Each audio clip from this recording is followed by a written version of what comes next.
Hi, this is Chris Waddell. Welcome to the very first version of Chris Waddell Living It, the podcast. My guest is a good buddy of mine, Carlos Moleda.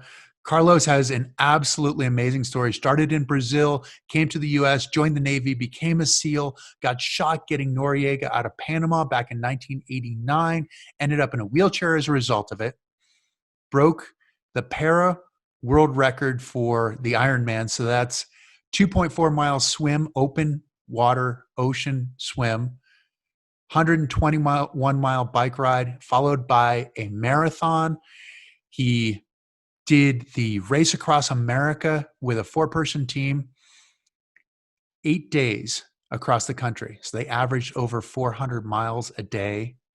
Climbed Mount Kilimanjaro on a hand cycle. He is the guy that I wonder if he feels pain, but he's found a way to make it through that pain, to find pride in himself, every single day in the process. So I look forward to talking to Carlos. Please join us with Carlos Moleda.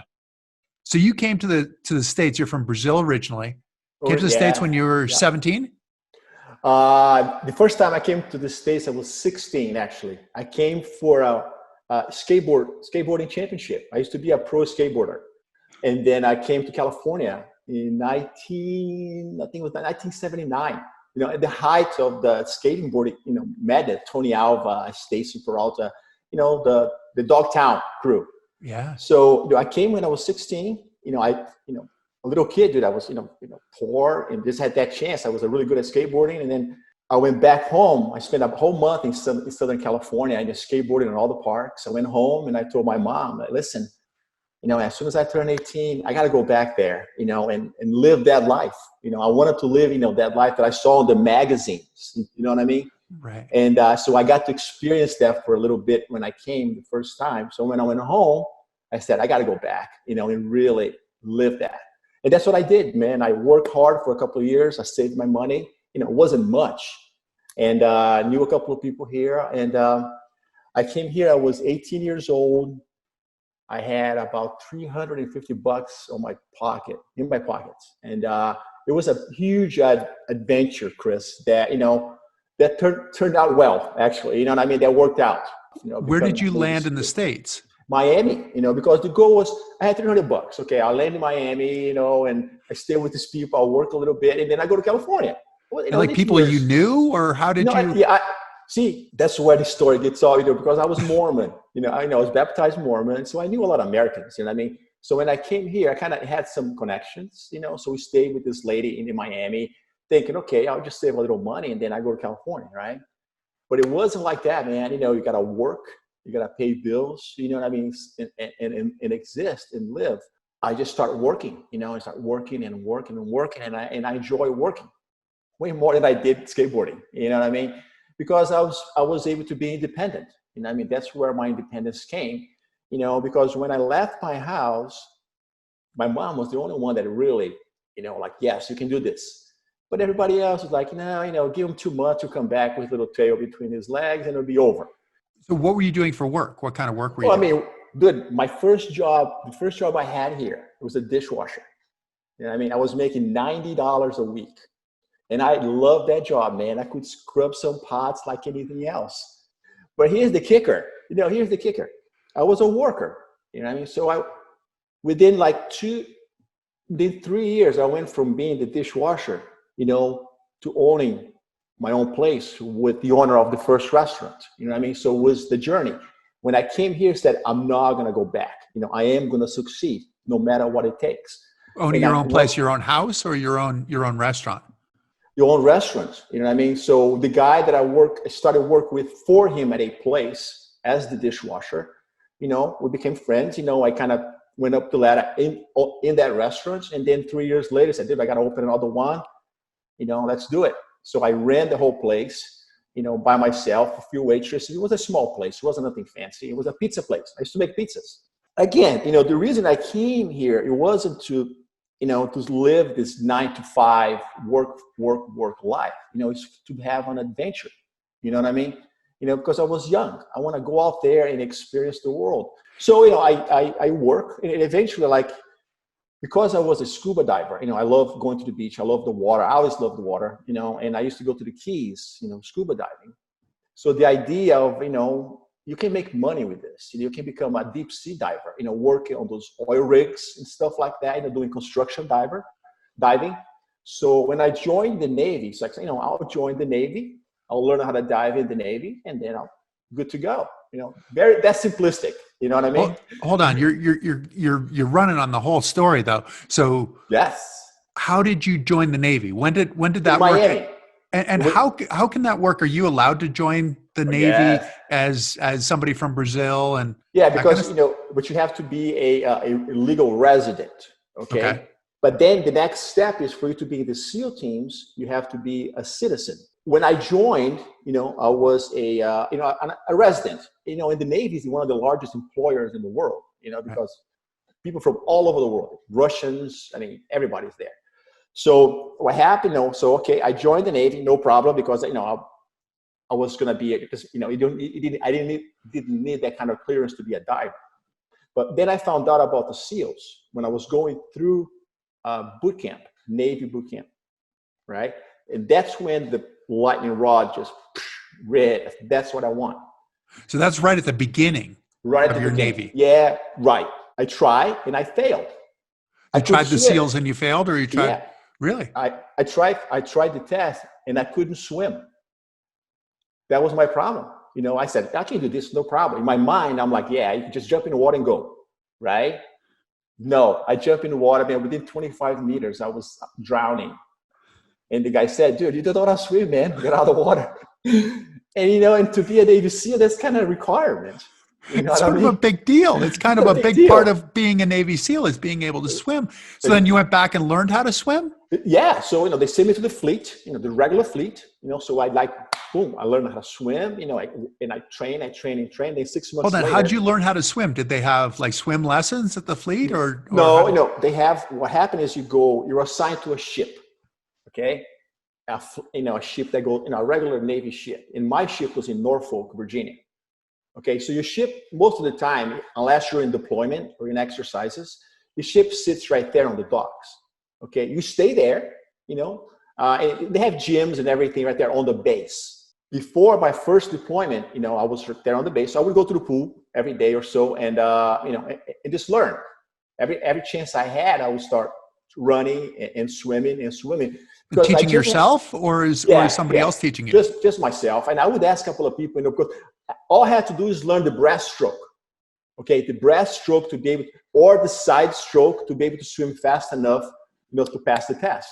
So I just kept practicing. Right before I deployed for a 6 months deployment, I took my test.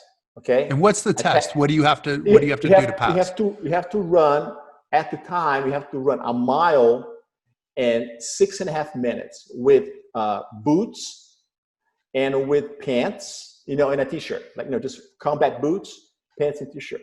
And then you swim. You have to swim.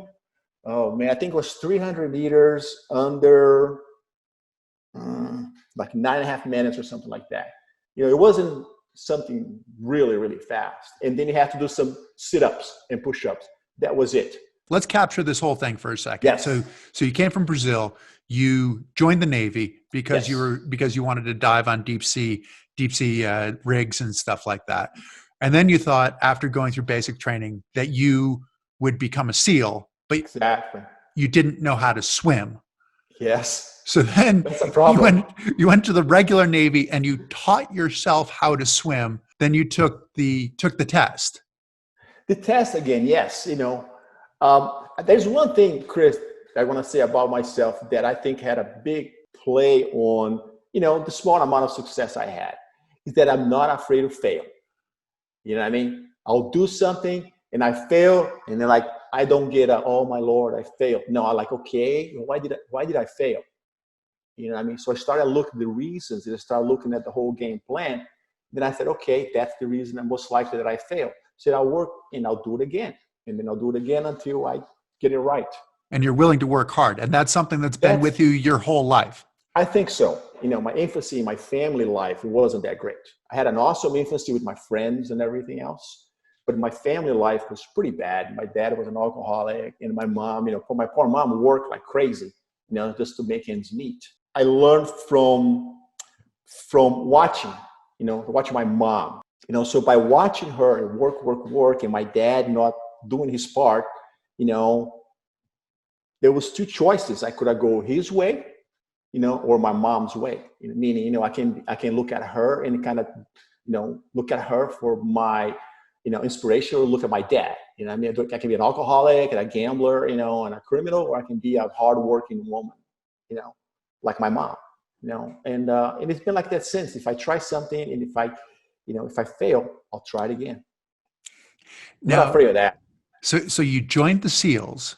Yes. And well, I mean, you made it through that first threshold, right? The first threshold is the test. Yes, right. So then you join, and how big a group is so this? That's the second threshold is the big one. When you go through BUDS, right? It's basic underwater, demolition, SEAL school. That's in Coronado. That's the only place everybody goes. When I was doing it, was for 7 months. You're there for 7 months going through BUDS. The BUDS, they have 3 different phases. You know what I mean? About 2.5 months each phase.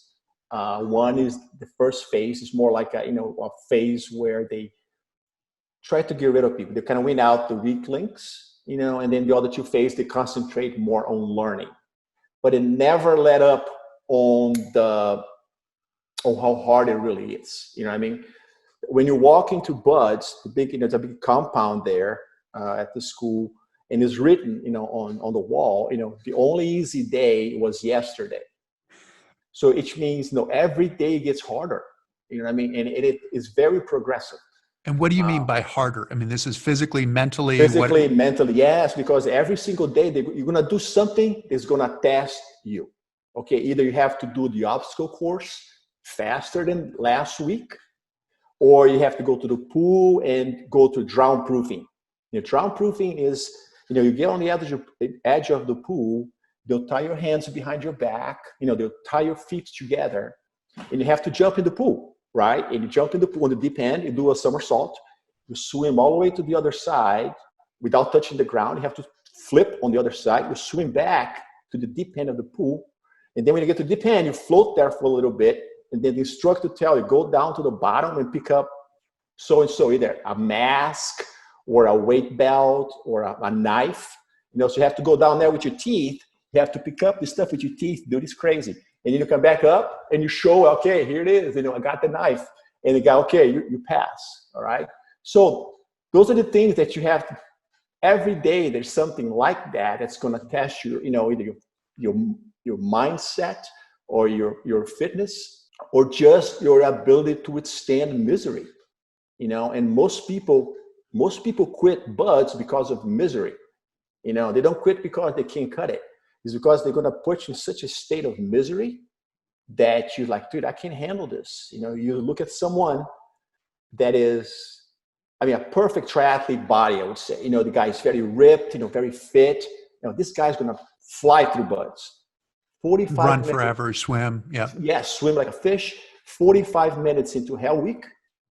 Hell Week is is the 4th week of training. You don't sleep from Sunday to the next Friday. So you're up for the whole week, right? And throughout the week, you're doing different, different evolutions. Either you're running 14 miles, swimming 5, but it's nonstop for those 6 days. Nonstop around the clock, you're doing evolutions. So 45 minutes into that, he quit because they had us just laying in the water, cold. Okay, laying in the water, hold your arms and just stay there, shivering. Come out. You come out of the water, shivering. Okay, 2 guys quit, and everybody goes to breakfast. 3 or 4 guys who quit, and everybody, okay, get back in the water. You guys are not fast enough. So they play with your mind a lot. It's crazy. I had no idea. To be honest with you, I had no idea I had that inside of me.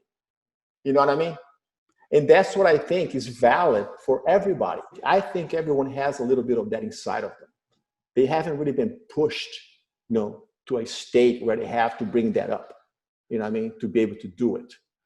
I was reading somewhere that somebody said that the most successful SEALs, the people who are successful, who make it through, who get out without Yes. ringing the bell, right? It's the ringing the Right. bell. You can ring the Everywhere. bell. Nobody's going to give you a hard time. You go, you ring the bell, but that means that you're done.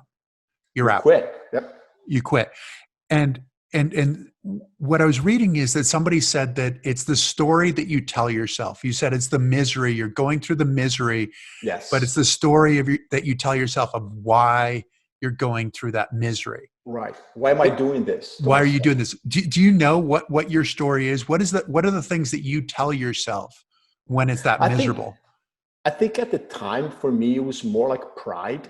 You know what I Hmm. mean? I wanted to have the pride, to say that I was a SEAL. You know what I mean? Because when I joined the military, I didn't want to be just a regular sailor. Nothing wrong with that, but it wasn't for me. You know what I mean? Being average is my worst nightmare. You know what I mean? What does that It's mean? like Why is that your worst nightmare? because I want to. Here's the thing: you're born and then you die. Okay. In between, we were given this gift, which is life. Okay, and we've been given the ability to enjoy life. People, they're in pursuit of happiness all the time. Oh, I want to be happy. I want to be happy. Sometimes they're happy and they don't know it. You know what I mean? Because they're pursuing this thing that's impossible to get, which is happiness. Happiness happens every day. You know what I mean? Like you and I right now talking, having this awesome conversation. I can call this as happiness, dude. I'm talking to you. We're discussing some awesome stuff. This is a good moment. So we're giving this life, and it's gonna end sometime, Chris. You know what I mean? So we gotta suck everything out of it. You know what I mean? Today, because you never know what's gonna happen tomorrow or day after. Look at us. One day we're walking, next day we're not. So Exactly. Can I ask a little bit more about this sense of pride? The pride of being a SEAL is the thing that kept you going. yes, Is it that pride of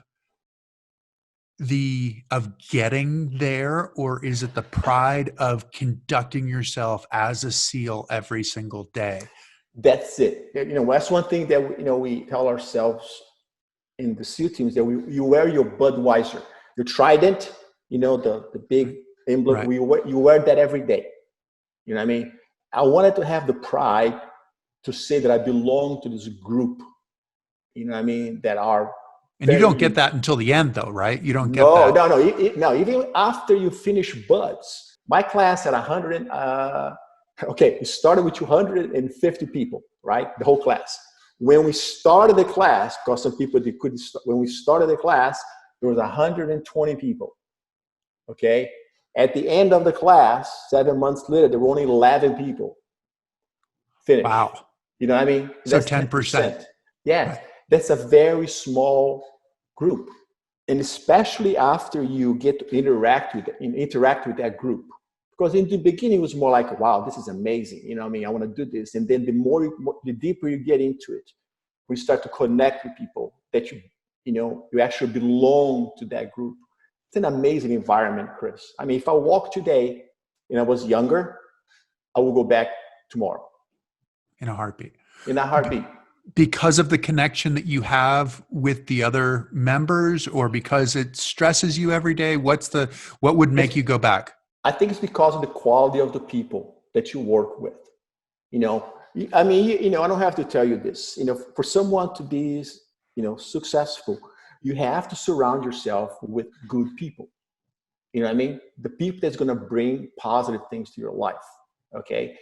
And when you are in that environment where everybody around you are giving 110%, you don't get that everywhere. You know what I mean? Especially after I spent, a few months on the fleet, where, the regular Navy fleet, I would say, where they didn't have that interaction. People would just get enough to get through. I'll just do enough to get by, and that's it. And when I was in the team, just like they're doing way more. I mean, every time they ask for a volunteer, I mean, hands just go up. You know what I mean? So that was probably it. I mean, the quality of the people that I was surrounded by. I mean, even up to these days, we're still friends forever because, once you become part of that family, you're there forever. I'm going to ask this question now. I probably should ask Sure. it later, but the thing is, did being a Navy SEAL shape Yes. who you are more so than having your injury Yes. or winning at the Ironman? Well, I mean, for sure. I mean, the SEAL teams kind of, set everything up for me to be, fairly successful. I think, because of the mindset that was given. I mean, especially because it was so fresh. It helped me mentally in the beginning. Okay, this is going to be hard, but there's no other choice. Okay, so we got to move forward. You know what I mean? It's like, what do? You got to keep moving forward. I mean, stuff is going to get hard, for everybody, and then this happened. Okay, it's not going to change, so let's see how much I can get squeeze out of this thing, and so far I squeeze a lot of juice out of it. It You know what has. I mean? Oh no, I don't doubt that at all, and I know full well that you squeezed a lot of juice out of it. So the thing is, that's formed who you are moving forward. You also, being a SEAL was the greatest thing you've ever done. You I said think you, so. Yes, it is. I mean, because it changed who I was. It actually physically and mentally changed who I was. You came, you were a person. You think in your mind, oh, this is how much I can do. This is the things I think I'm able to handle. You know what I mean? And then you go through something like, wow, I had no idea that people can tie me up and be in the water and no problem. I can jump out of 15,000 feet on an airplane. You know what I mean? Or be stuck underwater inside of a hatch, and not freak out. So those are the things that I discover about myself that, of course, in the future would help immensely, knowing that things are going to get hard, but regardless how hard they're going to get, you figure out a way to get around them. so you were bulletproof in some ways, but then you actually Mentally. weren't. I mean, being a SEAL is Oh, no. Yeah. is what brought you is what where you ended up in a wheelchair, right? I mean, Right. so can you tell me what happened? What happened to Yeah. you? What happened to your team? Here's what happened. When So Panama, when was I was this? I was injured. I was injured in 1989. Yeah. Operation Just Cause, which was the invasion of Panama. To capture Manuel Noriega. Drug charges. And when that happened, when that operation happened, not a whole lot had happened up to that time, other than Grenada. So it was a while back. When I was part of the SEAL teams, we were still, in the Vietnam era kind of mode. You know what I mean? Like jungle warfare, jungle boots, go in the jungle and do things, right?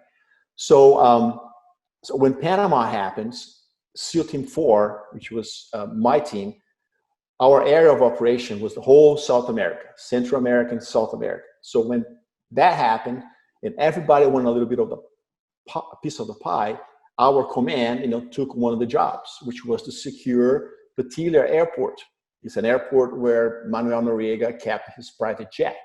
So they want to make sure that he couldn't take off on that jet. So what do? They do the things that SEALs are not trained for. SEALs who work in small groups. They go, they do their jobs. The worst thing you want to do is be detected. You don't want to get in a firefight. You want to go do your job, get out, nobody knows you're there. Okay? So they do the completely opposite. They put up 50 SEALs to walk up a runway, to go disable a plane. You know what I mean? So it's like we were spread out to the airport, walking up the runway, no place to hide. We were not in war with Panama. We were not at war with Panama. We're just there to capture that guy. So we couldn't just get there, start shooting, destroying things. Before we went to war, we actually went to a room and talked to a lawyer. And the lawyer tells you, if you do this, if you do that, you're going to go to jail. So you go to war already with one hand tied behind your back. Right. So long story short is we get to the end of the runway. I was with that front group that were supposed to disable the plane. My group was facing the jet, right? And there was a whole bunch of security guards there, highly trained security guards. And my group and the security guards are discussing, hey, you get out of here. No, you're not supposed to be here. They're talking. My job was supposed to guard the entrance of the airport. I had 3 rockets with me, 3 big rockets, like a law. Those big rockets, like a bazooka, okay? I had 3 of those. 2 were in my back, I had a rack, like a rucksack. So I had 3 rockets. All right. I removed the one from the middle. Okay. And I was carrying it with me. And I had my gun on the other hand because that was my job. If an armored car comes up, shoot the rocket. Right. So I was ready with that thing. So I removed that center rocket. So when the firefight started, I was facing towards the entrance. As I got up to go towards the line, that's when I was shot. You know what I mean? Mm-hmm. So the bullet went right through that middle where I removed that rocket. It went right there, and there was a strip of metal coming down, and the bullet hit that piece of metal. Went through the metal and then kind of blew up and into my spinal cord. So right away, I was paralyzed. It was crazy. Like someone just hit me like a real hard punch in the back. I fell down. My legs were completely numb. I'm like, and you're conscious the whole time. I'm conscious, man. It's very, very surreal because it's at night, you know. And are you familiar with tracer rounds? You know, like I've seen so on movies and stuff. Yes. Yeah. Every so many rounds, there's like a tracer. You know, that has some light, phosphorescent kind phosphorus, of thing. Yes. So you can see where your rounds are going. So at night, you know, they're shooting at us, you know, shooting at them. So all this lightning coming by you, and they're coming by my face. You know, bullets were hitting my body. You know, but like, because I had a lot of metal. You know, I had like magazines. I can feel the bullet hitting. And then I got shot again in my leg. You know, my leg kind of just blew up. And and one of my friends, one of my teammates, pulled me to safety. They handled the fire. 4 of my teammates were killed. One guy on the left, one guy on the right. They were both killed, you know. But at the same time, now, in retrospective, I was very lucky, Chris. You know, I got to come back. I got to come back to my family, you know, and I was able to live an amazing life. You know what I mean? There were people there one guy that died, he was 19 years old.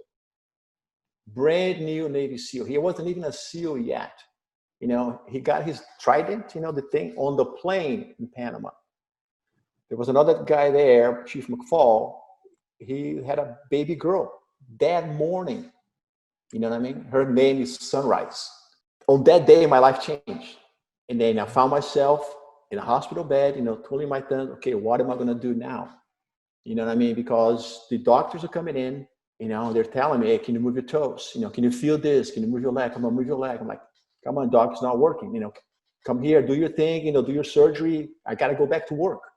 You know what I mean? This is your mindset still. I have to go back to, I'm still a SEAL. Patch me up, send me back. Yeah, this is just a wound. You know what I mean? Okay, fix it up and I'll, you know, do a little rehab. I'll be back in the game. You know what I mean?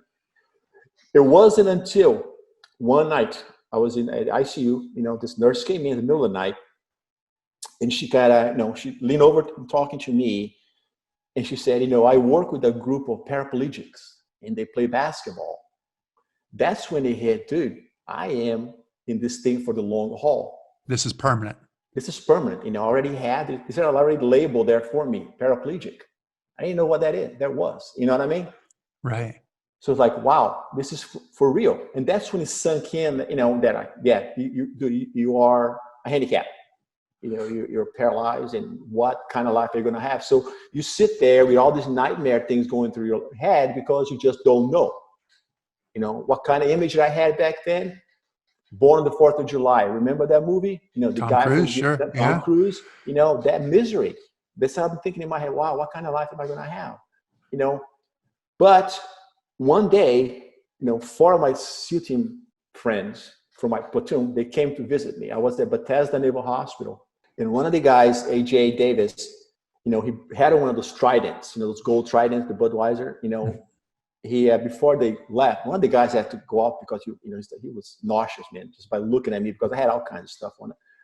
So he gave me the trident. He leaned on my ear and he said, you know, Carlos, you know, you're always going to be a Navy SEAL. You know what I mean? And if you're going to get through this, you're going to have to do this on your own. Nobody's going to hold your hand and take you to the sunset. You're going to have to do this on your own. You know. And that's when I, you know, in my mind, it was like, wow, you know, he is right. You know, I am the same guy, the same person, SEAL team guy. I just can't walk. I have to figure out my life in a different way, you know. So it was a big learning experience, just like, for you, probably in the beginning, like just learning everything, trying to soak up as much as I could. So when I was going to get back in life, I was going to be ready. I think a lot of it, you and I shared a common experience in some ways, in that I think we went into this injury with a problem solving kind of mentality. Right.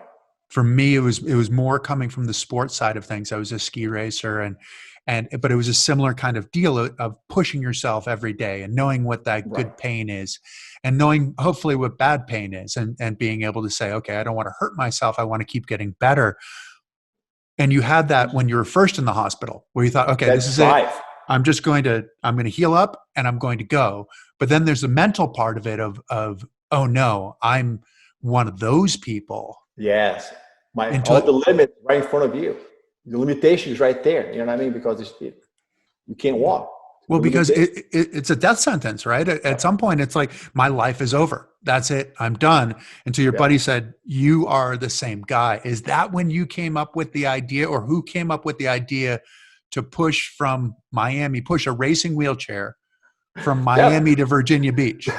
It was not my idea. It was Russ Walton's idea. The guy that I went with, because he said, Carlos, the only reason, he said, the reason This is I'm asking. 1,000 miles. Yes. Because we were basketball players, you know what I mean? And here's what happened.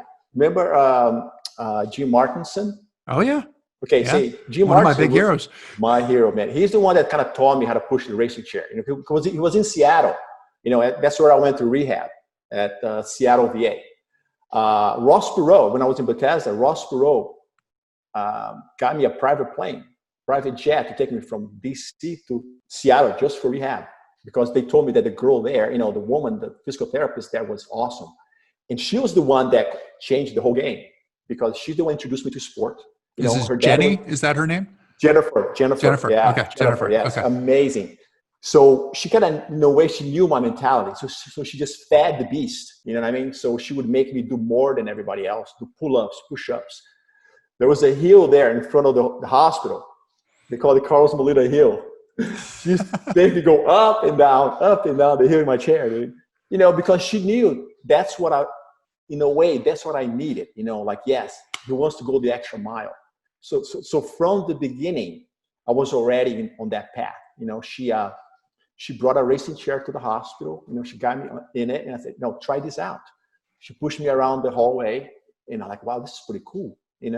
Next day, she took me to a park with another paraplegic, which eventually became my mentor. You know what I mean? Mm-hmm. Kind of showed me the ropes. And I got on the racing chair, man. I started pushing, like, wow, out in the open. I was going fast. You know what I mean? Hold on, but back up a little bit. You still had your external fixator on, right? So so your leg got shot. So you had rods sticking out of your leg, effectively creating traction. Yes. To make those bones heal, and you're getting into a racing chair. Yes, and that's how she was. I mean, she took me skiing with the fixator on. And then I went to my first official race. It was the Veterans Wheelchair Game. When I checked into the hospital, I had tubes on and she said, I already signed you up for the weightlifting and for the 100-meter dash on the Veterans Wheelchair Games. I go, you must be crazy, woman. Are you nut? Hold on. Can you talk us through the time frame of this? So when did you get shot? December 1989. Okay, so 22nd, 2 days before my birthday. 22nd. Okay. 22nd. So I was actually the 20th the year before. So really? Yeah. I didn't know that. I thought you got heard after me. No, 88. Yeah. So I stayed in Texas for maybe 2 or 3 weeks after I got shot. That's when the president came and saw some of the guys there. And then from there, I went to Bethesda Naval Hospital for maybe, I would say, a month. Okay. And then from there, I went to Seattle, and I stayed in Seattle for like 7 months, for my rehab. There that long? Okay. Yeah, because of the leg, because I had the fixator and my leg was really infected. Okay. So they had to do hyperbaric treatment and everything. So I was transferred to a naval base.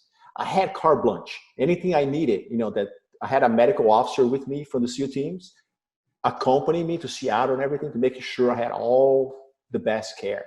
So they wanted to amputate my leg, the one that was shot, You're not going to need it, they said. So that's what the woman said. No, this is what happens, right? Yeah. People do exactly that. Yeah, you're not going to need it. Don't worry about it. Yeah. Yeah, you got to fight for yourself. Yeah. So, and the guy said, no, wait a minute here. Let's hold off. So he arranged for me to have a hyperbaric treatment. So between the hyperbaric treatment and the antibiotics, long story short, I saved the leg. We removed the pins, no problem. But yeah, the first few races, I had that fixator in there, and there was a good things and also bad things about that, Chris. This jumping into this fast lane and kept going. I mean, good things, of course. Off the bat, it's information. That's the thing we need the most. Know what's available out there. You know what I mean? Know, that you can do sports, you can do all those things. So those are awesome things. And I'd imagine the mental side too. Yes, you're moving, right? Yes. You're starting to get forward. You're not just lying in a hospital bed watching General Hospital. Right. But here's what happened. Okay, sport for us in many ways, now I use it as a tool, to get people back in life. That's what, for example, Challenge Athletes Foundation that I work with. Sure. Sports, it's a great tool that we use to get people active out there, right? But the thing is that when I got into sports, I don't want to just do sports like you. You just don't want to go down the slope. No. You want to be the first one down the slope. You want to be the fastest one down the slope. You know what I mean? It's the mentality. So I got into wheelchair sports. Okay, I'm going to do this to the bone. I'm going to try to be as good as I can on this thing. So it's the same pride, isn't it? It's the same pride that you had of being a SEAL, right? That you're showing up and you're putting in your work to make it happen. Yeah, because it takes that, it's, to perform over and over and over, you need, dedication. You need to train. You need to feed the beast. But can we back up just a little? Because I want to know about this 1,000-mile push from Miami to Virginia Beach. That's a long way. How many days? How many miles? What did you do? How did you approach this? It took us, I think it was 23 days, because it was racing wheelchairs. And it was me and Russ and another gentleman on a bike, okay? And you had support or not? Yeah, very little support. It was a van. I got someone would meet us at a certain point. The guy with the bicycle would stay with us. We just had a map. We just look at the map, and we're going to do this much, and just follow the map. What kind of roads were you on? Just on the coast, small roads. A1A is a straight road that goes up the coast. Yep. So it was a pretty awesome push. Actually, I attached a 30-pound dumbbell to my chair because I was going to do the Midnight Sun. Remember the Midnight Sun race in Alaska? Anchorage, Fairbanks to Alaska? Yeah. 400 miles. G. Martin had entered me into that race. He said, Carlos, you're going to do this race. I said, dude, I live in Virginia Beach. I can't, over there it's like this, just hills. Right. So when the guy approached me about the ride, the 1,000 miles, I said, this is perfect. I can do the 1,000-mile ride. I can use it as training for Alaska. But since Florida is kind of flat, I'll just attach a 30-pound dumbbell to my chair. They'll kind of mimic the look at the mentality. Look at the mentality. That'll mimic the hills. So I need to make it harder. Yeah. I'm pushing every day with a 30-pound dumbbell attached to my chair. Okay. So you got strong quickly. Very quickly. You know what I mean? And then, went up to Alaska to do the race. And it was an amazing. So you did Midnight Sun as well? Yeah, I've done that 4 times. Okay. Yes. The first time I was in a racing chair. And that's when it was the original race from Fairbanks to Anchorage, 400 miles, 395 or something like that. And this is super hilly. This is rain, cold, grizzly bears. Every day. It's miserable. You get up in the morning because you got to get up early and get on the road early because of traffic. So you get up in the morning, it's drizzling. It's 38 degrees. I'm like, this is miserable. It's things like that.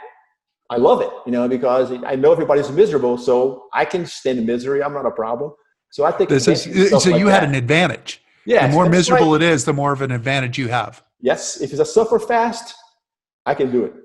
You know what I mean? That's why most of the things that I do, Ironman, Kilimanjaro, race across America, those are things that's going to push you, mentally and physically. Like, okay, can you keep going?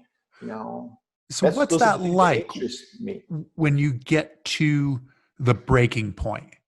Like, do you get to that breaking point in those, or do you see that breaking point? How do you look at the potential breaking point of the place where You get a very lot of people close. will break?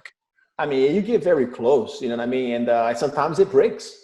I mean, Sure. sometimes I remember coming home and having to, I couldn't even get out of my bike. My wife had to kind of, hold a garden hose with water, for half hour because it's completely dehydrated. You know what I mean? And you just push yourself until you break. Either you But get hurt. is that your goal? Is that your No, goal to get to that breaking point? no. Is that something that's intoxicating for you, or? It's yes. You want to push yourself and see how much you can discover about yourself. Because it's an unknown all the time. It's unknown. Can I push the next? And I learned in the SEALs that you can.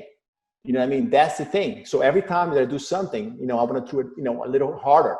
You know what I mean? So that's how it is. And You can that's always usually go harder than you think you more can. You than you can think you always can. do more. Right. You know what I mean? And so when I was training, especially back in the beginning where I didn't know much, I had no idea. The only reference I had was back in SEAL training. That's the only really real athletic stuff I had. It was, just do it until you pass out. We used to go and do thousands of push-ups. The whole workout was pull-ups, pull-ups for an hour. You know what I mean? So they changed. They changed it, of course. Now it's different. It's completely different. Just like, sports. Like in the beginning, like SEALs, it was all about, how hard can we make this? Okay, let's do 1,000 push-ups, with diving tanks in your back. Now it's more like, okay, they redesigned the whole stuff for them so people don't get injured, because you're losing a lot of people because they were injured. So in the beginning, there was a lot of that. You know what I mean? So it took me a long time until, an experience, until I learned how to train, learn how to not get injured, and got more into coaching and start picking minds and, survived. So you did this push, and then were you living in Virginia Beach? Right. And we're living in Virginia Beach. And then And from is there, that where you met Sarah, your wife? yes. We're both going to college. You know what I mean? We met at a community college there. And it was amazing. She never saw the chair. It was amazing. For me, because I was in the beginning, you know what I mean? I'm like, I didn't have that confidence, self-confidence, towards a woman, for example, because, I had no idea how they would see me in this thing. And she never saw it. For me, it was a fairy tale. We met, and then we decided, okay, I wanted to get out of Virginia Beach because I needed a change. You know what I mean? All my SEAL team guys were there, so it wasn't that great. So we moved to Arizona, so I can train and we can live a life there. And then Spencer was born. We moved back to the East Coast because my family was here and her was here as well. Much easier that way. So you got into competition early on, but Pretty then when much. did you, I mean, so one thing just led to another. Did you set a goal? Did you set like a Paralympic goal? Did you No, set? it wasn't. I didn't even know anything about Paralympics in the beginning. And I mean, I just wanted to do things. You know what I mean? And because I was a veteran, there was a lot of opportunities for me to do things. So I was in the beginning, it was like discovering. That I really enjoy wheelchair racing. That's where I met you, I think. Right, 92 in Salt Right. Lake at the Right. Nationals in Salt Lake. I remember that when I met you in Salt Lake City, I was with Sarah, and we Right. were driving around the country looking for a place to live.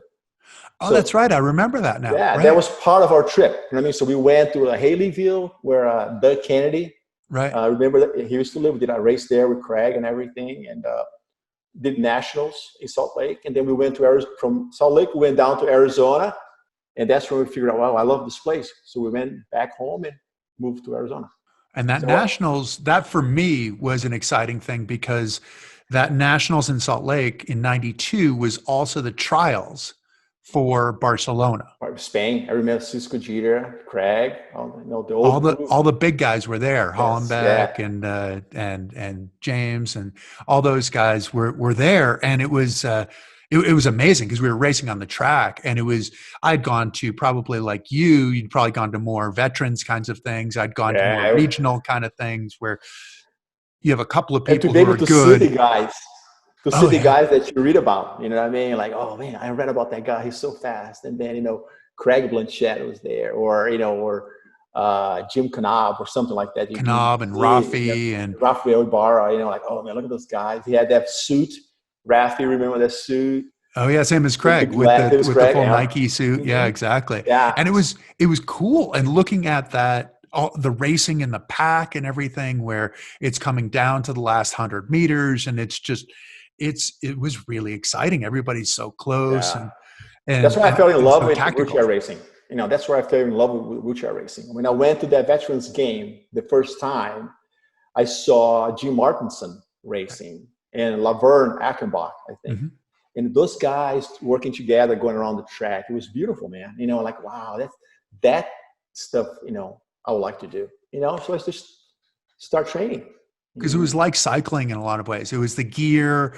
You were back in, I think in 92, you were running those triathlon wheels where you covered your spoked wheels with Mylar. Remember that? Yeah. Yeah. Craig started that stuff with J Disc. Yeah. Yeah. So you get the technical stuff, which is really cool.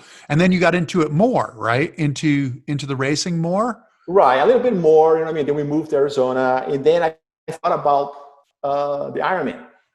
You thought about it then? Early, yeah. In 96, I found out about it. Yeah, because I went to try for the first time in 97. So I found out about Ironman in 96. And I was just reading a magazine. There was a guy trying to do it. And he couldn't make the time. John Franks was his name. Right. So I look at it, I was a little bit familiar with Ironman, and I saw this guy trying to do that. Like, look, I can do that, So I started looking into it, and I found a bike, and I start training like a freedom rider. I start training a little bit, learning how to swim, because I have to relearn how to swim all over again. Trying to learn how to swim with your legs, paralyzed. Right. So I had to develop the whole thing. So in 1997, I went to Panama City to try for the first time to go to Hawaii Ironman. So to go to Kona, go to the big one. Kona. Right. Yeah. So morning of the race, I wake up and I had a kidney stone. Oh no. Yes, I wind up in the hospital. I'm like this, it's hurting. And my wife, what are you doing? Like, I don't know, there's a lot of pain here. I'm trying to decide if I'm going to race or not. And you kind of feel the pain, but you kind of don't feel the pain. So then what is this? Yeah. Weird stuff's happening with your body, like your legs are spasming, you're sweating, and okay. Nauseous, really nauseous. Like within an hour, man, I was throwing up and on the way to the hospital. I was in the hospital for 3 days because of that. And so my gear, everything's at the finish line. The whole day, the race was over. Everybody left. My bike and my chair laying down right there at the parking lot of the race. It's crazy. So I wasn't able to go in 97. And that's when the first person was able to finish the Ironman in a wheelchair, within the time limit, which was... Right. So it's each, like you have to swim within a certain amount of time, bike within a certain amount of time, and run within a certain amount of time? Yes. Yeah, you have to swim. I think you have 2.5 hours to swim. And then when you take off... And tell people what are the distances? The swim is 2.4 miles, open ocean swim, in Kona. You come back in and you jump in your Handcycle. Right. And you do 112 miles, kind of flat and hilly, a lot of wind, you come back. And then you jump. A lot of wind, like you're going like 4 miles an hour at some point, you're right? Going 3 miles an hour. You're going 3 miles an hour uphill towards Javi, and you still have 7 miles to go, and you're going 3 miles an hour.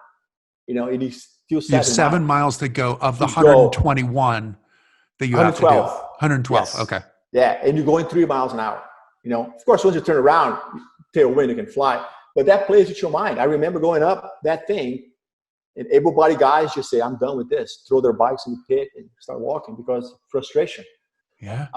So I wasn't able to go in 97. The guy went in 97, finished. John McClain from Australia. Mm-hmm. And then in 98, I went back. But what happened was 1998, it was the same time that David Bailey was a world champion motocross racer. Right. Amazing athlete. He was injured in a motorcycle accident. The little professor, right? Is that what he was? Is that his nickname? Bailey? Yeah. Smooth. Yeah, he was really good. He was the hero of a lot of people in that Oh, sport. Yeah. still, yeah, yeah. So he was also already working on that. I had no idea who he was even. And I seen him. So I show up in Lubbock, and there is David Bailey. But all the attention was on him. He was the big name. He was famous already. So everybody, thought, okay, David Bailey's gonna come and kill everybody. So during the qualifier, of course, he won. I came in second place, and there was another guy that came in third place. So all three of us got to go to Hawaii, right? So we got to Kona in 1998, and I'm the little guy. David is the media guy. Everybody's on top of him. And long story short, I win the race. I had an amazing race. I win the first one. And was this a battle? Were you battling right at the end, the two of you? It became. No, that one was completely done. Yeah, I dropped him from the beginning. Oh, you did. And so you were on your own the whole time. Yeah, on my own the whole time. Yeah. Second. And how much did you win by? Do you know? Probably for almost 2 hours. Oh, okay. So it's I broke the record that year by an hour. So the world record, you broke it by an hour. By an hour, yeah. The one that was set in '97, I came back and for an hour, and the next year by another half hour, and then for by 15 minutes, another one. So it kind of went down, but we're still discovering. We're trying to work with gear, learn how to train, so you can see that the progression, the times get faster and everything. So it became a battle because in 1998, 1999, and 2000, what happened was it was a big transition in triathlon regarding people with disabilities, because David and I, when we show up in Kona, people are looking at us as two athletes, that want to go out there and duke it out. It wasn't two guys in a chair trying to show the world they can do Ironman. They were looking at us that were doing battle on the lava field. They're comparing us with Dave Scott and Mark Allen. You know what I mean? So it's awesome. How cool is that, right? And because the Ironman is not, an event that is specific to, disabled specific, like the Paralympics or, the National Wheelchair Games or so. It's for the masses. So it's also about who can suffer the most, right? I mean, that's a big part of it's a long race. Yes. Yeah. Of Ironman in general. So it's no different for you than it is for any of the able-bodied people, other than they might have bigger muscle groups that they can enlist, like on the bike, than you can. They have more money, really, sponsored, because that's the thing. We're training at the same level. We're spending the same amount of time training, the same amount of effort as the pros. You know what I mean? So there's no, and when we got there, they saw that. It wasn't, they were not looking at us because we're two guys in chairs, because we're two guys in chairs going at each other like two athletes should. And so that, in a way, kind of changed the perception, at least within that environment, the triathlon environment. You know what I mean? So it brought amazing, positive things to the sport. So that was the beginning of triathlon. That's why they, because I stay with it, and I help USA Triathlon develop and help the rules and everything. So eventually they inducted me to the Hall of Fame for USA Triathlon. Right. You hit on a cool thing too, like the idea of that community. I think that, you saw it in the hospital where that nurse told you, well, you can play wheelchair basketball. And you're like, hold on a second here. Are you telling me that this is for real? Like this is for the rest of my life. And now I'm with the Born on the 4th of July guy. And this is who I'm going to be. But then you join a group where you realize the journey is the same, right? The training, competing, walking or not stuff. Yeah. Eating what you have to eat, how you have to suffer, ice baths, all this stuff. And that's where the bond comes from, right? I think so. The camaraderie. I mean, that you find that group of people that you just connect, and sports a great, gateway to that. You just found those people, and those people kind of stick with you, for a long time. And you go through this journey that, like you and I've seen you for 20 years probably, and I see you going from, a young kid, a young guy, to now you're married, I mean, it's amazing the things that you accomplish, and I look at that like, man, I know that guy. It's awesome. Well, that, and I feed from that. I feed from that. It is. And the sport part of it for you and me was really where we found our group. where, you know, you leave the hospital and you find your Yeah. group, you find the Jim Martinsons of the world, and you go, oh wow, like that's possible. Like I watched Jim Yes. Martinson make a ski turn. It was my first year of skiing. I'd gone to nationals. I got off the chairlift with him and I went, oh, like you can Wow. actually do this. Like you can be good, because I That's when you wasn't good at realize. all. Yeah, That's when you realize, oh, everything's going to be amazing. You know, it it can be is. amazing. Everything can be amazing. You know what I mean? And for you, triathlon was kind of a godsend in some, or kind of a It was. gift It in some was. ways, because in '96, you and I were both going to try to make the Paralympic team I remember that. Yep. for Athens. Yes. Yeah. And you and I are in different classes. So I'm one class lower than you, Yeah. and Faster than me. you were up there with all the tough guys and just barely missed out, but then found, in some ways, found your Yeah. calling with triathlon. Yes, I found the call. You know, it was a sport that was open. You know, there was something that it wasn't a sport yet, because, you know, that's 30 years ago. You know, when I was injured and trying to figure things out, they didn't even have hand cycles or competitive hand cycles yet. Right, that was just starting hand cycling. Yeah. The hand cycles that I used to do Ironman, for example, the first 5 times, are now recreational hand cycles. Are hand cycles that people used to go to the store, because It's like a beach cruiser kind of thing, yeah, like the that's the only thing analogy. they Yeah. had back then. You know, we would modify a little bit to try to make it, you know, lighter or change the wheels a little bit, but in all essence, it was just a recreational bike in the beginning. Now you look at what they have now, you know, the carbon bikes and everything. So Describe how you are in your bike now, your hand cycle. I mean, if you can picture someone going down a luge course, you know, a luge racer, you know what I mean? Pretty much Right. you lay down almost flat. Your head is tipped up a little higher, you know, because So your you can see. eyes have, Yeah.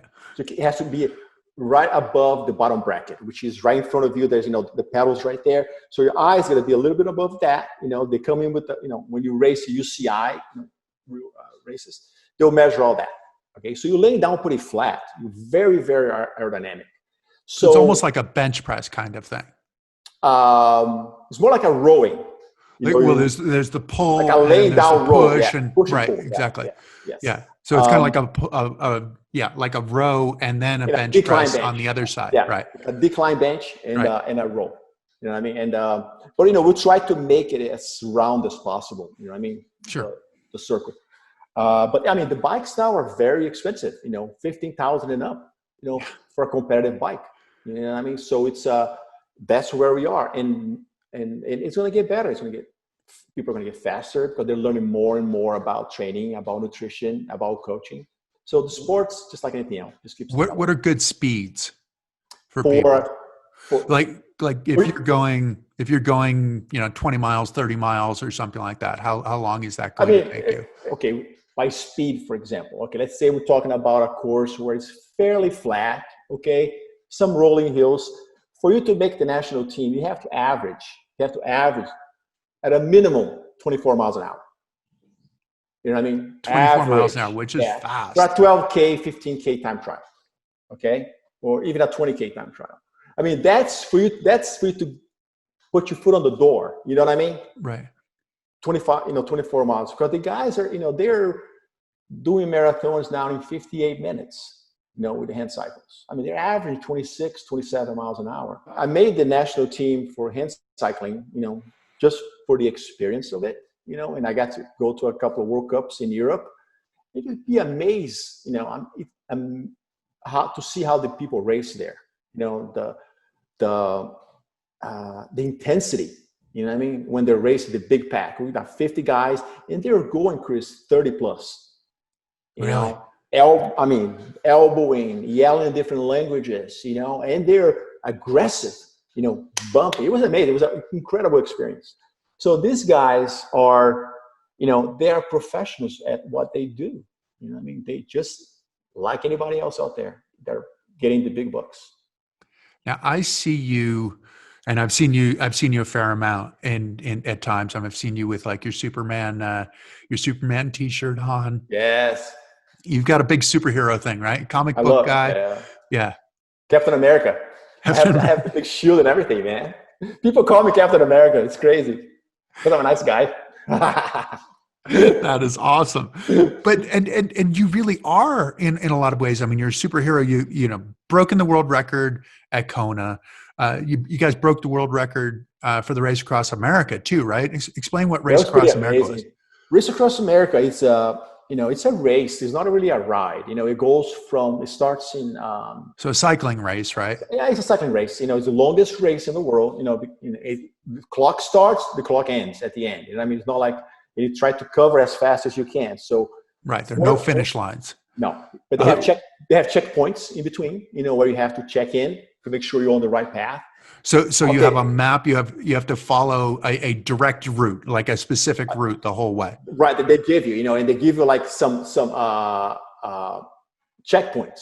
Okay, you have to go at this phone here by the Walmart across from the Burger King on this road. You know what I mean? So you have to go to that phone and call the people. And you're biking in the middle of the town, a small little town in Kansas somewhere. It's 3 a.m. So hold on. Give us the full. So you go from LA to New York, or where do you go? You go from Oceanside, from San Diego, from California. They're right there, Carlsbad. You know what I mean? From the exact point where I went for the World Championship skateboarding, 1980. Remember? Exactly same spot. No way. That's yes. Awesome. Yeah. It starts right there in Carlsbad and goes all the way to Maryland, to Annapolis, Maryland. They'll change the course every year a little bit, but it's a little bit over 3,000 miles. Okay. And again, you have checkpoints and you have to make it to a certain point, otherwise by a certain time, otherwise they'll pull you. Right. You know what I mean? So cut off. Yeah. And for you to be able to finish the Race Across America officially, you have to finish under 9 days if you're part of a team. Okay, if you're part of a team of 4, you have to finish within 9 days. If you finish in 9.5 or 10, it's not official. Okay, so we were the first team to be able to finish that in 8 days. So you were the first hand cycle team to ever be able to finish that. To be officially to officially finish the race, yes, which was amazing. That's where I met my business partner now, back then, coaching. Okay, so you did over 300, closer to 400 miles a day. Yeah, because it's when you finish non-stop. 8 days.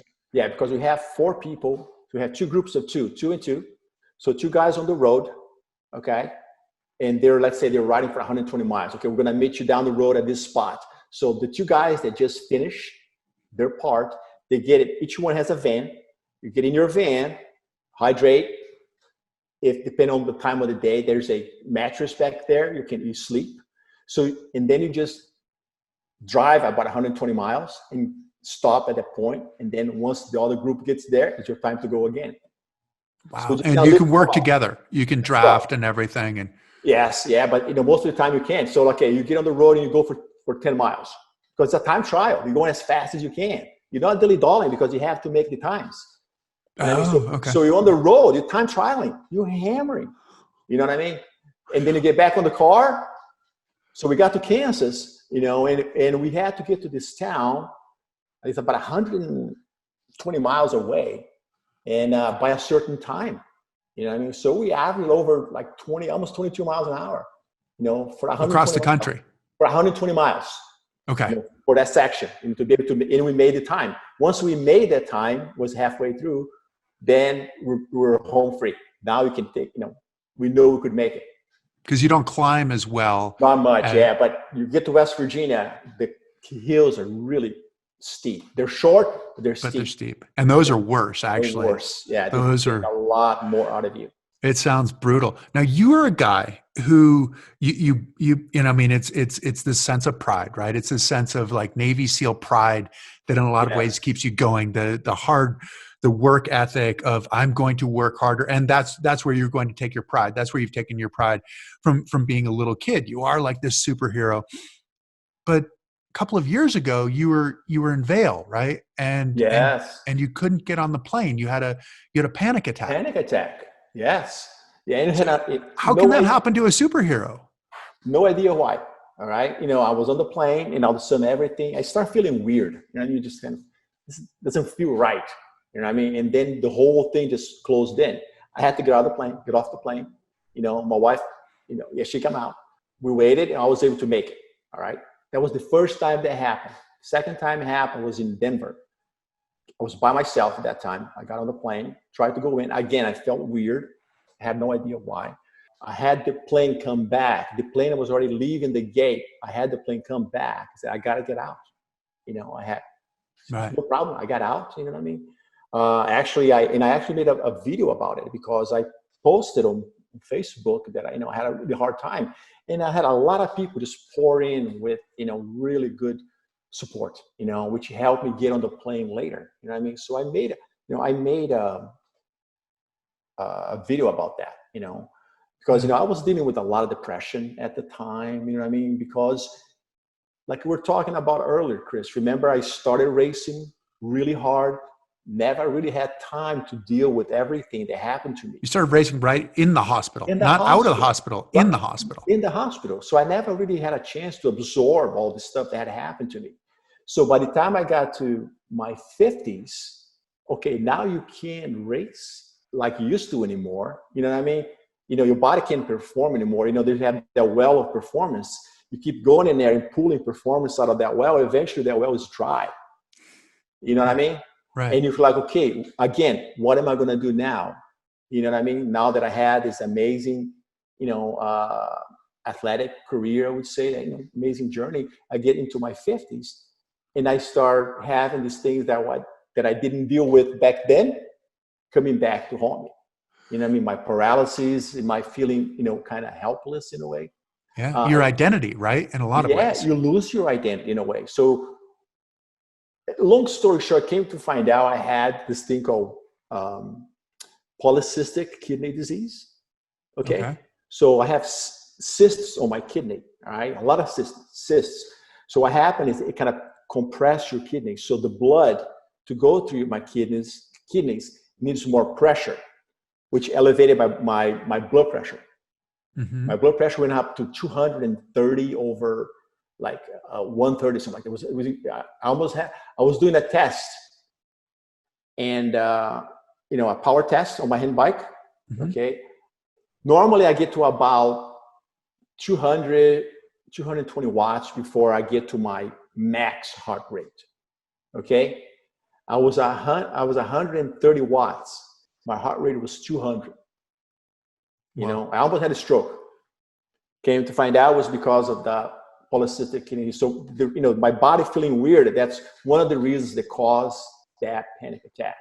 And once you have one, it really plays with your mind, so it becomes almost like a ghost that keeps haunting you all the time. So even now when I travel, because of that incident, it still gives me a little bit of, you feel a little uneasy. It's always in the back of your mind. It's always in the back of your mind. Is it going to happen again? You know what I mean? I had therapy, I take medication, to kind of calm myself. Right. Now, the depression, I find this really interesting because I did the same thing that you did. I was in the hospital for 2 months. I went back to school. I was back at college. I did my first race that following summer. I mean, I didn't go very fast. I did a 10K, I think, in an hour and 10 minutes. So I beat one of the guys at the program. That was it. I wasn't last, but exactly. It was not, I didn't break any records, but the sense of identity, it was harder for me to retire from competitive sport than it was to break my back. Now, I remember you saying at one point, talking about depression and saying, how can you be depressed? Like, go do something. That was the answer was go do something. Do you look at that differently, having gone through that experience? Completely different. And here's why, because, my wife, she has dealt with depression for many years. Right. And me being an outsider looking at her, my mentality back then was, just do something, just like you said, go for a run, do something, you feel better. It wasn't until I was depressed, to a point where you completely can't help it. You can't control it. You actually talk to yourself, why are you feeling this way? You know what I mean? Where you don't see a future, you don't see anything worthwhile to do. You know what I mean? So why do you feel that way? You know what I mean? It was weird. So, gladly, because of my wife had so much experience with that, in a way it was easier for me to kind of find the help. She said, this is what you should do. And what did that help look like? What was the thing? How were you able to get through it? I really believe in therapy, especially my wife and I. Even our son goes to therapy. Has that available to him if he needs it. You know what I mean? Like to talk with a therapist and be we able to have talk one person. through. Yes, we have one person that we use that we've been using for many years, and it was the guy that kind of helped me through my stuff, helped Sarah and I through our marriage stuff. All because of that, because of the pressure, because of the stuff coming back to me later in the game.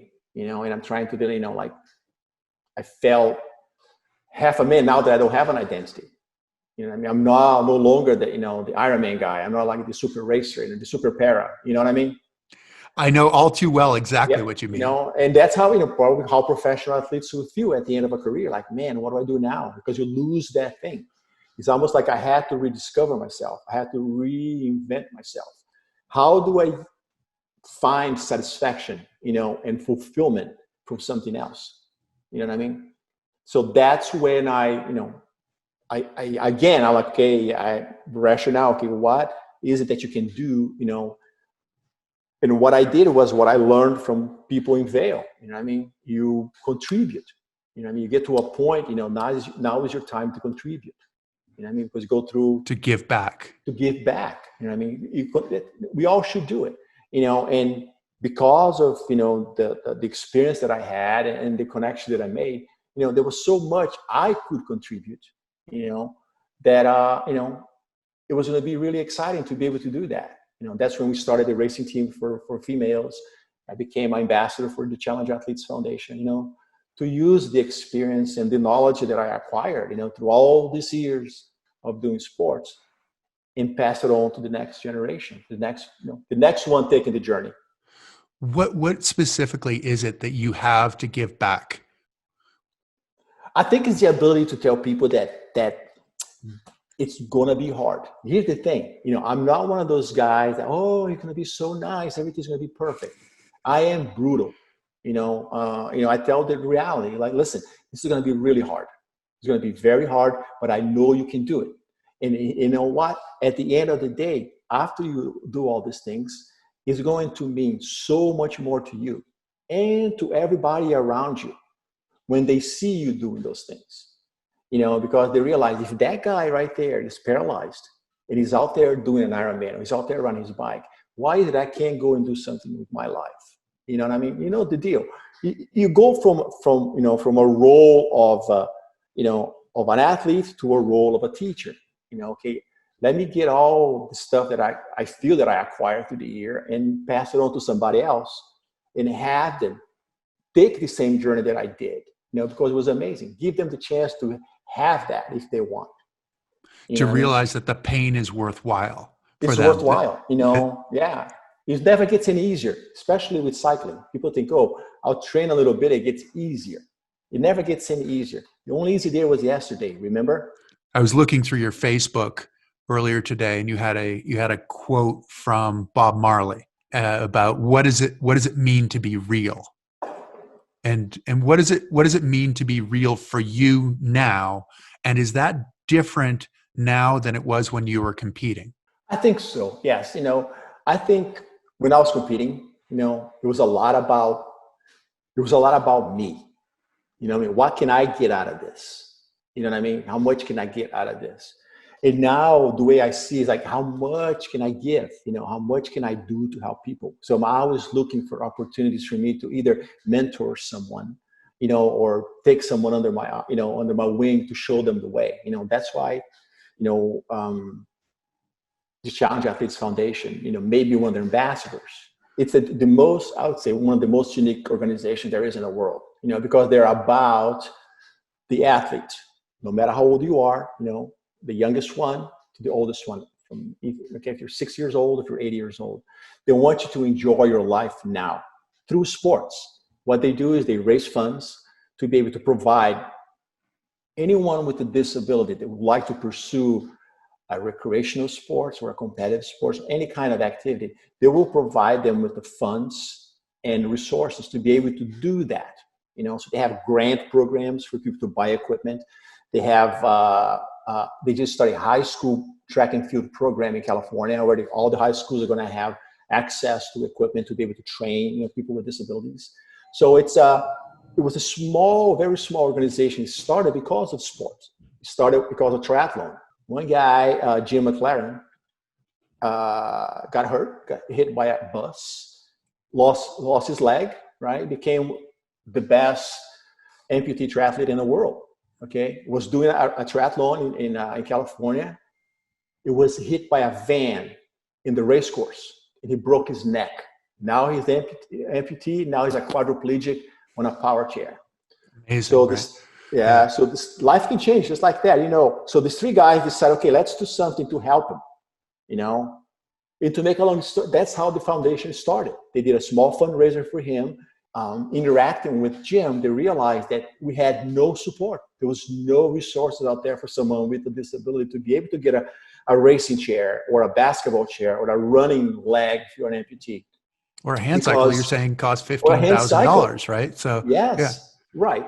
Or for a kid, if a kid wants to go bike, a 10-year-old wants to go bike with their friends around the neighborhood, you can't go to Walmart and just buy a bike off the rack. You have to order a specialized bike, for that kid. It's going to cost up to $2,000.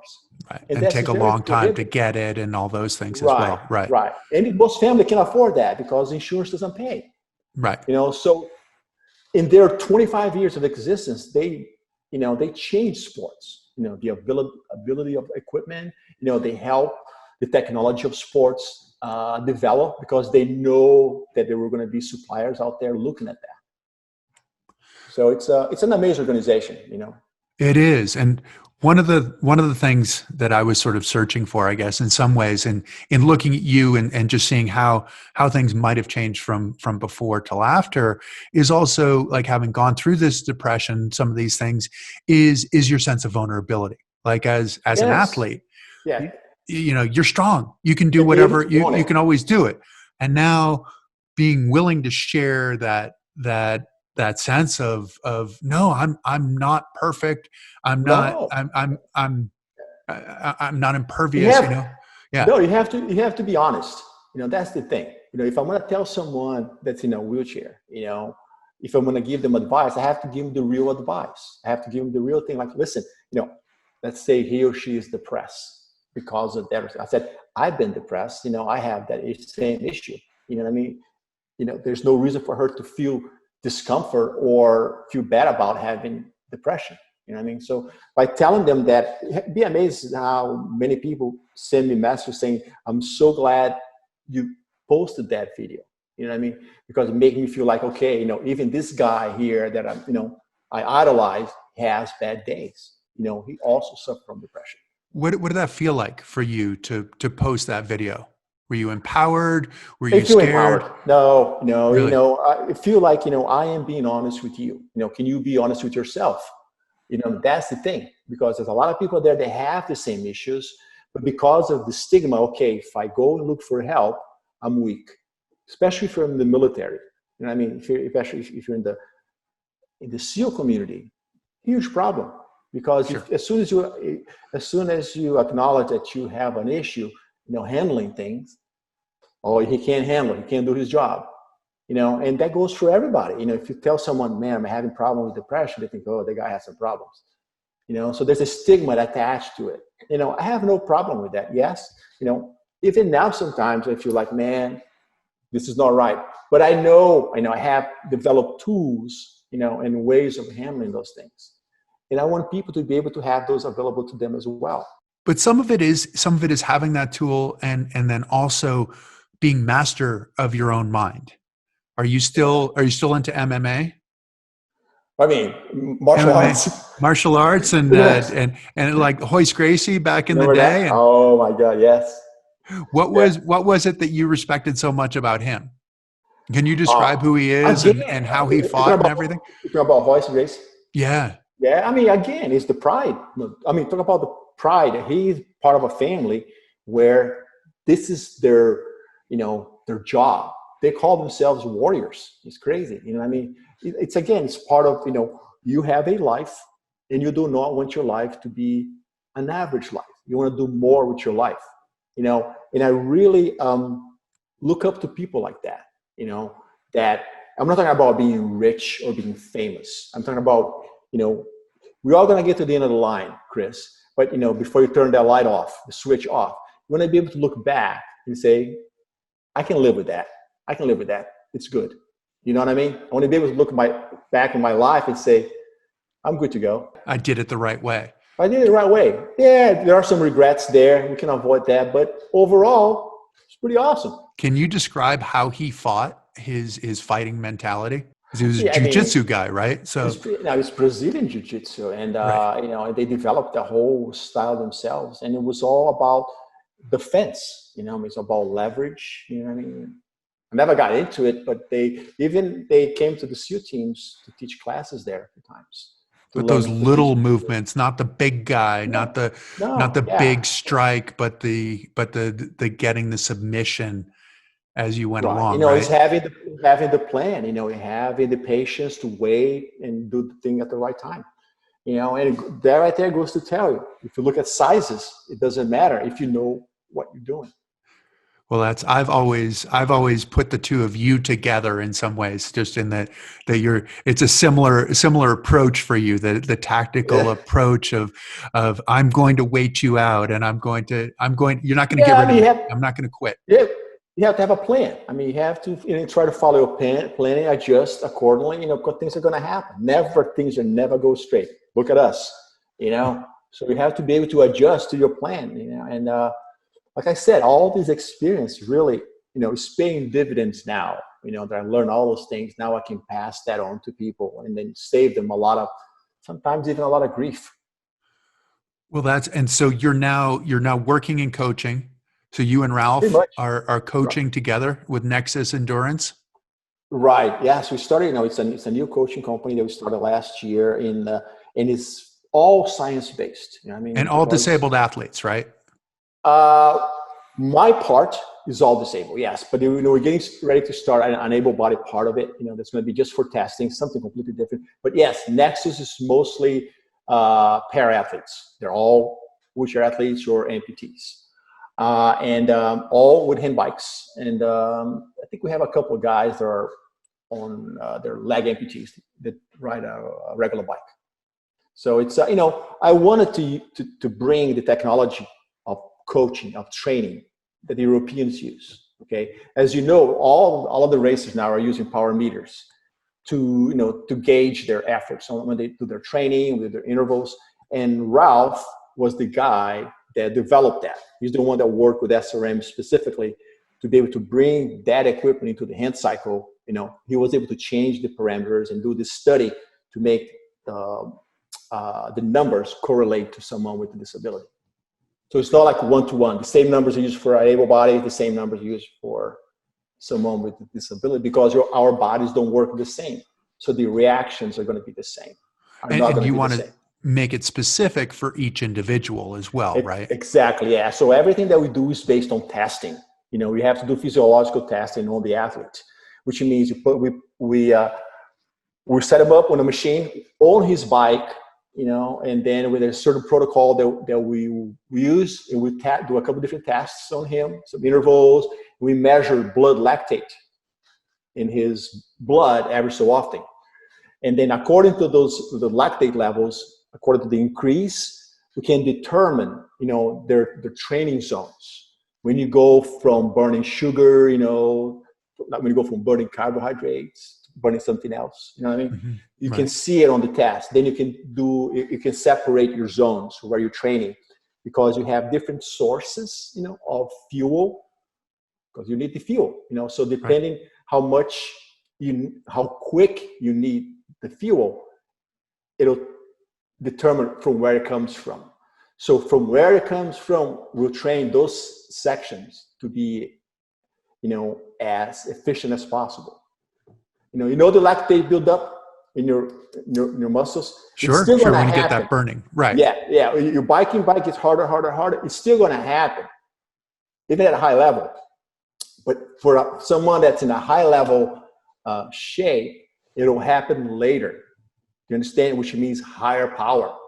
So we're training. That's what we're doing. We're training that section. So the lactate buildup happens later, not too early. Because sometimes you're so used to going out and working really hard all the time that your anaerobic system is really fit. You know what I mean? You go really fast for a short amount of time. So what happens is when you start biking, your anaerobic system takes over too early. Right. You know what I mean? So you stop burning fat. So you don't have any store. So you run out of energy quicker. But if you teach your body how to use fat for as long as possible, then you will run out, much later. You'll be able to have more power.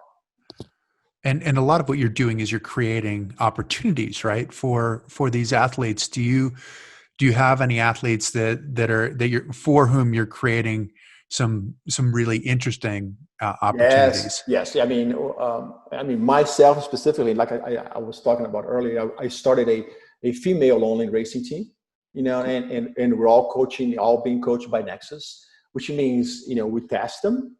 Ralph will send them a training plan for 4 weeks. They upload files from their training. He can look at the files online and see if everything is going according to plan.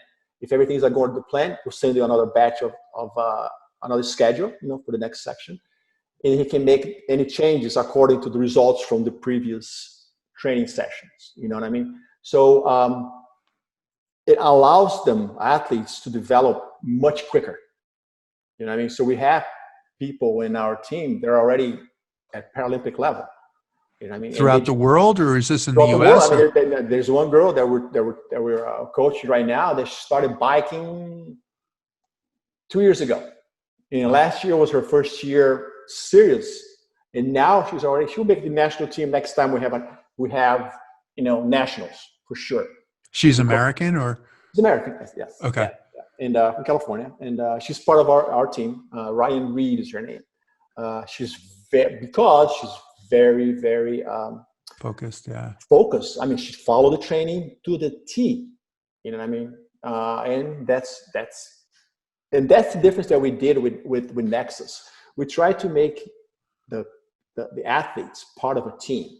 Okay, it's not like I'm coaching this guy, that girl.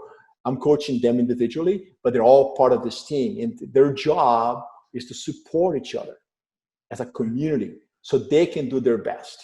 You know what I mean? Because if they can do their best, it's going to push them to do their best. It's not about individualism. It's like, okay, what can I do to help this person get better?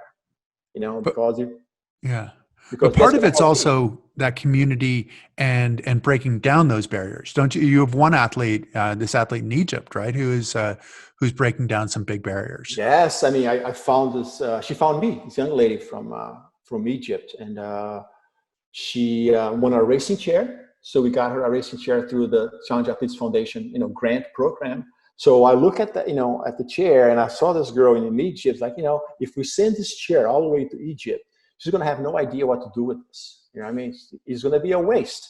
She's going to get this thing that's worth a lot of money. She's going to get it. She's not going to, use it to its full.